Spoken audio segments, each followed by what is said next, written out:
Hello friends, तो आज हम समझते हैं पहले मरो फिर जियो का पार्ट सेकंड। पार्ट फर्स्ट हमने देखा था, वहाँ हमने मृत्यु के बारे में कुछ चीज़ें समझी थी और जानी थी कि मृत्यु जो है वो कोई पैरानॉर्मल एक्टिविटी नहीं होती, वो बस हमारे शारीरिक गतिविधियों का बंद हो जाना ही, उसमें किसी तरह की हलचल ना बचना, हमारी जो मानसिक एक्टिविटी है वो रुक जाना ही समझ लो मृत्यु है। अब वो समझ लो गहरी नींद की तरह ही होती है। जैसे हम जागने में और सोने के बीच में हमें पता नहीं चलता कि हमें कब नींद आ गई, वैसे ही हमें जीवन और मृत्यु के बीच में भी हमें नहीं पता चलता कि कब हम जीवित थे और कब मर गए। जैसे हम नींद में चले जाते हैं तो हमें पता नहीं चलता, लेकिन नींद जो है रिवर्सिबल प्रोसेस होती है। उसके बाद हम जाग जाते हैं क्योंकि हमारा माइंड सिर्फ शांत रहता है, ना कि वो इनएक्टिव हो जाता है। लेकिन इसमें क्या होता है कि माइंड जो है वो अनएक्टिव हो जाता है, मतलब वो बंद ही हो जाता है मृत्यु में।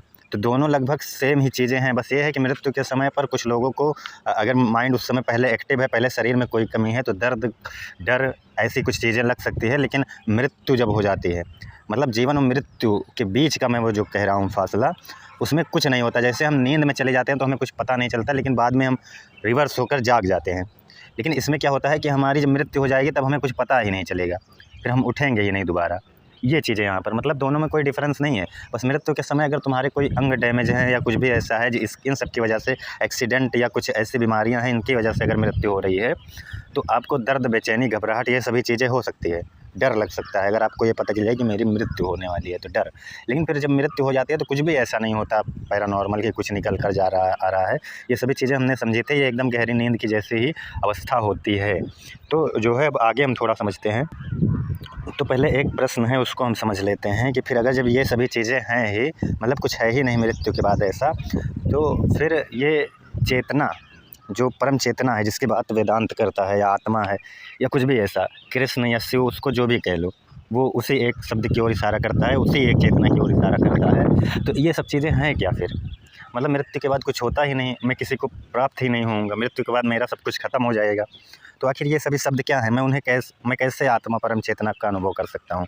पहली बात, यहाँ पर एक बात सीधा से समझना है कि मृत्यु के बाद वो अनुभव नहीं होता। अब वो कोई अनुभव जैसी चीज़ भी नहीं है, वो तुम हो ही, बस तुम खुद को भूल गए हो। तुम मन या अहंकार, इन सभी चीज़ों को तुम अपना मान लिए हो, और बाकी तुम हो वही। इसमें कुछ पाना नहीं होता, कुछ अनुभव नहीं करना होता। पहली बात, जितना तुमने पकड़ा है, ये लोभ, मोह, ईर्ष्या, ये मन की जितनी गतिविधियाँ हैं, जिस माहौल में तुम रह रहे हो, उन विचारों को तुम देखो कि ये विचार क्या तुम्हारे हैं। अगर तुम उसको देखोगे तो तुम्हें पता चलेगा ये विचार तो माहौल से जन्मे हैं, ये विचार तो परिस्थितियों से जन्मे हैं, ये विचार मेरे नहीं हैं। तो जब ऐसे धीरे धीरे आप इन्हीं विचारों को देखते रहोगे तो आप उस दृष्टा की अवस्था में जाने लगोगे। आप दृष्टा ही बनने लगोगे कि ये विचार जो है ये मन से जन्मे हैं, ये विचार जो है ये परिस्थिति, माहौल से जन्मे हैं, तो ये विचार मेरे कैसे हो सकते हैं? कोई मुझे गुस्सा दिलाया तो मुझे गुस्सा आ गया, कोई मुझे प्रसन्नता दिलाया तो प्रसन्नता आ गई। मतलब दूसरे के ऊपर हमारा डिपेंड है, माहौल और परिस्थितियों पर डिपेंड है। तो ये विचार मेरे नहीं हो सकते। और शरीर भी मुझे दूसरे से मिला है, शरीर भी मेरा नहीं है। तो मैं हूँ कौन फिर? तो मैं जो है वही सुपर कॉन्शियसनेस हूँ, लेकिन मैं इन मन के द्वारा, मन और माहौल के द्वारा, माहौल मतलब मन ही है एक हिसाब से, इन सब के द्वारा मैं बंध गया हूँ। मैं ये शरीर ही हूँ, मैं ये मान लिया हूँ। तो वो परम चेतना जो है, वो जो आत्मा है, जो कृष्ण है, ये सभी चीज़ें जो हैं होती हैं या नहीं, ये क्वेश्चन है। तो ये सभी चीज़ें हैं, वही परम चेतना है, उसी के अंदर ही ये सभी चीज़ें हो रही है। मेरा शरीर, ये तमाम ब्रह्मांड, ये जो पेड़ पौधे, जीव जंतु, सब उसी के अंदर ही है। उसी के अंदर क्या, वही है सब कुछ, उसके सिवा कुछ है ही नहीं। लेकिन मेरे अंदर अहंकार ये है कि मैं अलग हूँ उस परम चेतना से, मैं अलग नहीं हूँ, उसको अनुभव नहीं करना है। जो मेरा अहंकार है, जो मेरी ये तमाम प्रवृत्तियाँ हैं, इन सबको हटाना है। इसीलिए उपनिषदों में नेति नेति वाक्य दिया गया है। क्या मैं ये शरीर हूँ? नहीं। क्या मैं ये मन हूँ? नहीं। क्या मैं ये मन, तो ये विचार से आ रहे हैं, मैं मन नहीं हो सकता। शरीर मुझे दूसरों से मिला, शरीर अब प्रकृति के अनुसार चल रहा है। जैसे प्रकृति है वैसे ही हमारे शरीर के व्यवहार बदल जा रहे हैं। प्रकृति में टेम्परेचर घटा तो हमें ठंड लगने लगेगी, मतलब ये सब हम स्वतंत्र नहीं हैं। और हार्मोन्स जो है परिस्थितियों से बन जाते हैं, एक्टिव होते हैं, मतलब सब कुछ डिपेंड है एक दूसरे पर। तो मैं हूँ कौन फिर? मैं, या फिर अगर मैं शरीर या मन हूँ तो मैं स्वतंत्र हूँ ही नहीं फिर।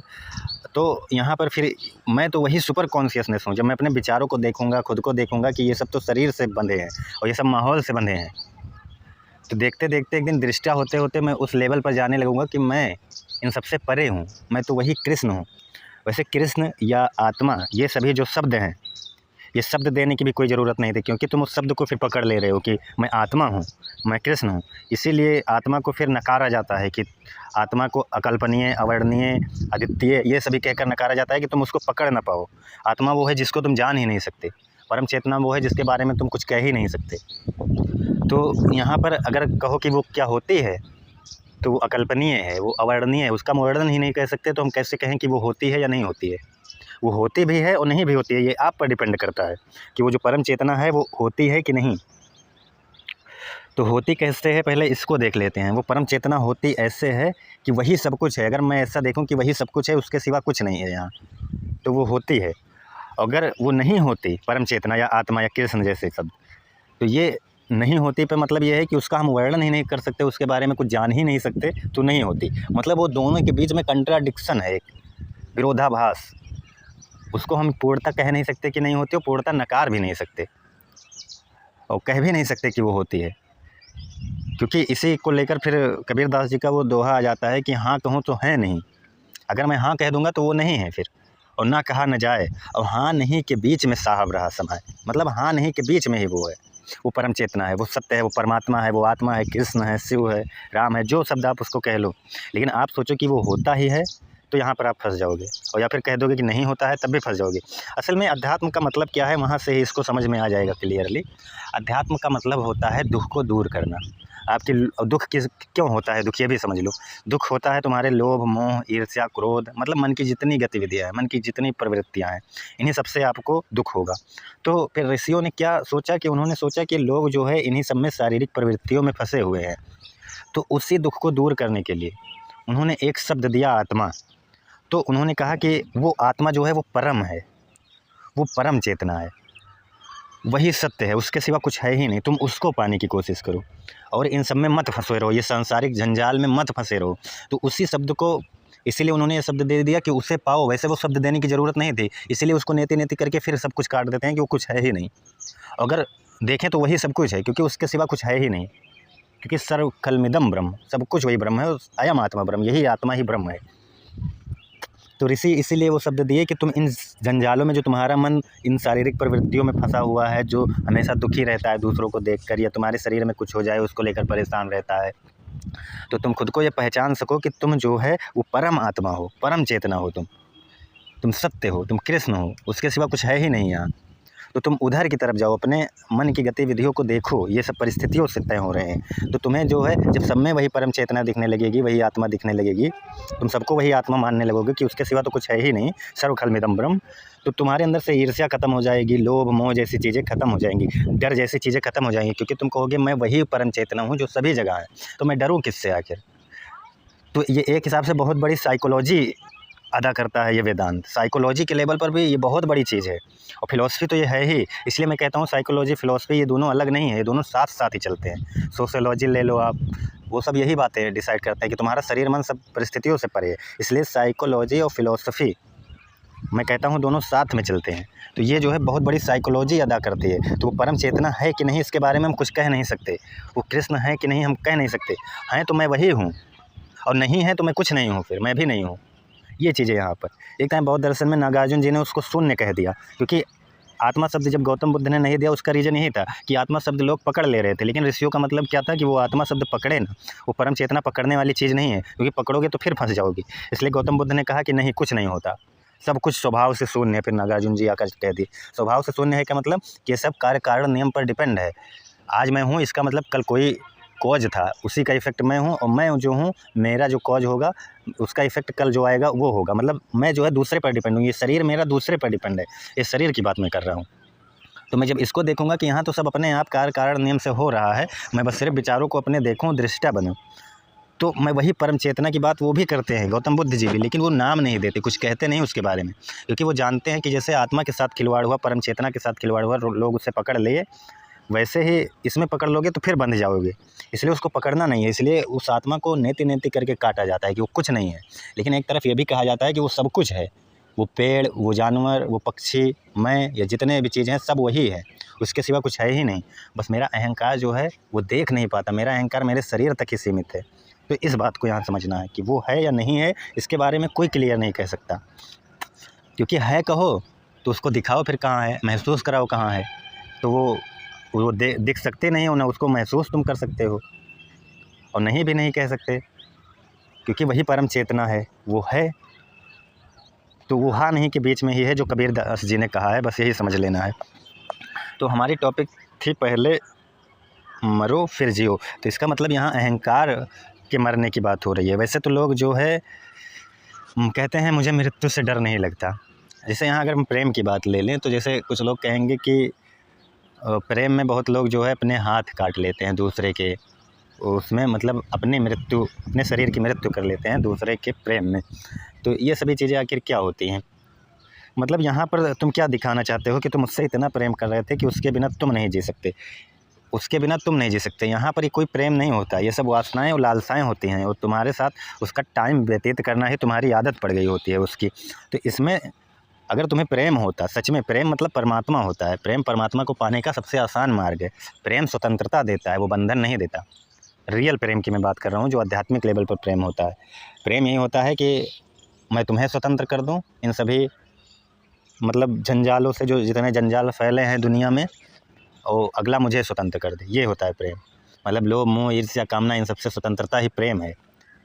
अगर तुम भगवान से प्रेम कर रहे हो तो इसका मतलब यही है कि तुम इन सभी कामनाओं, लालसाओं, वासनाओं से स्वतंत्र हो जाओ, तुम वही हो जाओ। प्रेम मतलब जिससे प्रेम करो तुम वही हो जाओ, ये होता है प्रेम। और ये नहीं होता कि तुम उसको कहीं जाने ना दो, या वो कहीं चला गया तो तुम उसके बिना मर जाओ। ये तो बस सिर्फ कामना और लालसा है, वासना है। तो अब यदि इसको हम समझें तो जैसे कुछ लोग कहते हैं कि मुझे इतना प्रेम है कि मैं उसके बिना नहीं जी सकता, और वही प्रेम वो तब इसमें भी बताते हैं कि जैसे अपनी फैमिली से बहुत प्रेम करते हैं। जैसे अगर यहाँ पर मैं किसी इलनेस की बात करूँ तो वो कहेंगे कि वो बीमारी मुझे हो जाती तो ठीक थी, लेकिन मेरे फैमिली में किसी की नहीं होती। तो ये बातें हम यहाँ पर थोड़ा समझ लेते हैं कि लोग कितने अपने लिए ही जीते हैं। वहाँ प्रेम में भी यही होता है, वो उनसे दूर जाती है, वो दूसरे की होने लगती है, इसीलिए वो जो है अपना नफ्स काटते हैं या उसको मार देते हैं, क्योंकि वो दूसरों का नहीं होने देना चाहते। तो इसका मतलब क्या है? इसका मतलब ये है कि तुम अपना ही वहाँ पर भी देख रहे हो, तुम चाहे जितना कुछ कर लो, तुम अपना ही देख रहे हो। जैसे कुछ लोग कहते हैं कि किसी के फैमिली में किसी को कोई बीमारी हो जाती है, कोई ऐसी बीमारी जिसका इलाज ही ना हो, या तुम्हारे सामने वो तड़फ रहा हो बंदा, ऐसा कुछ। तो लोग कहते हैं कि ये बीमारी मुझे मिल जाए, लेकिन मेरी बहन को या मेरे पिता को या मेरी माँ को ना हो। तो ये सब बस सिर्फ कहने की बातें होती हैं। यहाँ जब अनुवांशिक बीमारी के बारे में किसी को पता चलता है, कोई ऐसी अनुवांशिक बीमारी किसी को हो जाए, इससे थोड़ा बड़ी हो, छोटी मोटी नहीं, उसकी हालत ख़राब हो जाती है। बस सिर्फ ये सब कहने की बातें हैं कि उसको ना होता ये मुझे हो जाता ना, ये सिर्फ कहने की बातें हैं कि उसको ना होता मुझे हो जाता। अगर तुम्हें हो कोई अनुवांशिक बीमारी तुम्हें लग गई है ना, तुम डॉक्टर के पास दौड़ते भागोगे, डॉक्टर समझाएगा फिर भी तुम नहीं मानोगे, उसका इलाज कराओगे। डॉक्टर कहेगा ये अनुवांशिक है, तब तो तुम और हालत ख़राब हो जाएगी तुम्हारी। तो ये सब फालतू की बकवास है। प्रेम जैसा कुछ नहीं होता, सब लालसाएं और कामनाएं हैं सिर्फ, बस। भले ही तुम्हारी फैमिली है वो, तुमको उससे थोड़ा दया, थोड़ा उसके प्रति लगाव होगा, इसीलिए तुम्हें दुख होगा। लेकिन कोई कितना भी कहे कि मेरी फैमिली में ना हो, मुझे हो जाए, ठीक है, जब तुम्हें हो जाएगी ना तो तुम्हारी हालत ख़राब हो जाएगी, तुम भागते फिरोगे जगह जगह। तो ऐसा कहना कि ये मुझे मेरी फैमिली में ना होता किसी को, मुझे हो जाती है बीमारी, तो वहाँ आपका प्रेम सीधा सीधा दिख जाएगा। जब कभी आपको ऐसी कोई बीमारी लगेगी जो कि बड़ी बीमारी हो और अनुवांशिक हो चलती हो, तो फिर देखना आप कितना प्रेम आपके साथ होता है। फैमिली की ही मैं बात कर रहा हूँ, यहाँ वो लड़की वाला प्रेम की बात नहीं कर रहा हूँ। तो ये चीज़ें तो पहले जियो फिर मरो, इसका मतलब है कि अपने अहंकार को मारना।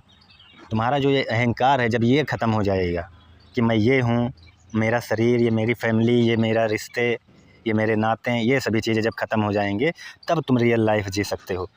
तब तुम जान सकते हो कि क्या जीवन क्या होता है।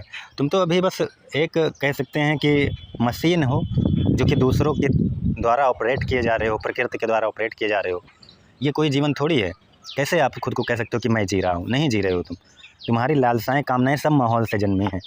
आप जिस माहौल में रह रहे हो उसी हिसाब से आपकी लालसाएं आ जाएंगी, कामनाएं आ जाएंगी। अगर आप पढ़ाई के माहौल में रह रहे हो तब तुम सोचोगे कि मुझे ये जॉब मिल जाए, वो जॉब मिल जाए। आप किसी गलत दोस्त के साथ रह रहे हो जो कि सेक्सुअल बातें करता हो, तो आप सोचोगे कि मैं भी इसी क्षेत्र में हो जाऊँ। तो ये तो आप मशीन के द्वारा, मतलब माहौल और लोगों के द्वारा ऑपरेट किए जा रहे हो ना।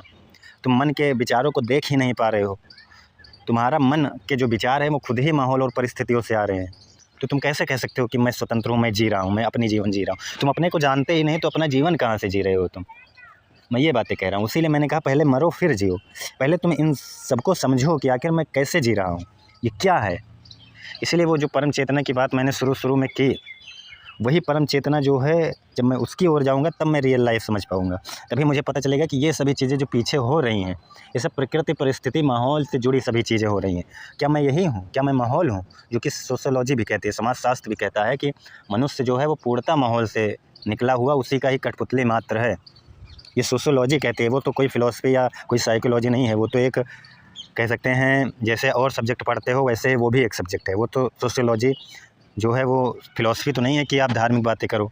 वो भी कहता है कि तुम पूरा समाज के द्वारा बने हुए एक कठपुतली हो समाज के। तो जब तुम समाज के हो तो तुम कैसे कह सकते हो कि ये मैं जी रहा हूँ? तुम कब जी रहे हो? जब तुम अपने विचारों को देख सको, तुम समझ सको कि ये तो माहौल और परिस्थितियों से आ रहे विचार हैं। और यही चीज़ दर्शन करता है, फ़िलॉसफ़ी यही काम करती है, साइकोलॉजी यही करती है कि तुम अपने विचारों को देखो तो क्यों परेशान हो? सब माहौल प्रकृति से आ रहे हैं। तुम खुद को देखो, और जब विचारों को तुम देखोगे तो धीरे-धीरे तुम दृष्टा ही होते चले जाओगे। तो जो दृष्टा है वही परम चेतना है। और अगर पूछो कि वो क्या है तो उसके बारे में तुम वर्णन नहीं कर सकते। वो एक समझ लो बहुत बड़ी साइकोलॉजी है। तुम्हारे इन माहौल से निकालने के लिए, इन परिस्थितियों से निकालने के लिए वो बहुत बड़ी साइकोलॉजी है, वो परम चेतना, वो आत्मा शब्द। उसके बारे में तुम कुछ कह भी नहीं सकते हो, वही सब कुछ है। ये चीज़ें तो आज के लिए इतना ही। अगले पार्ट में हम और विस्तार से इसको समझेंगे। पहले मरो फिर जियो।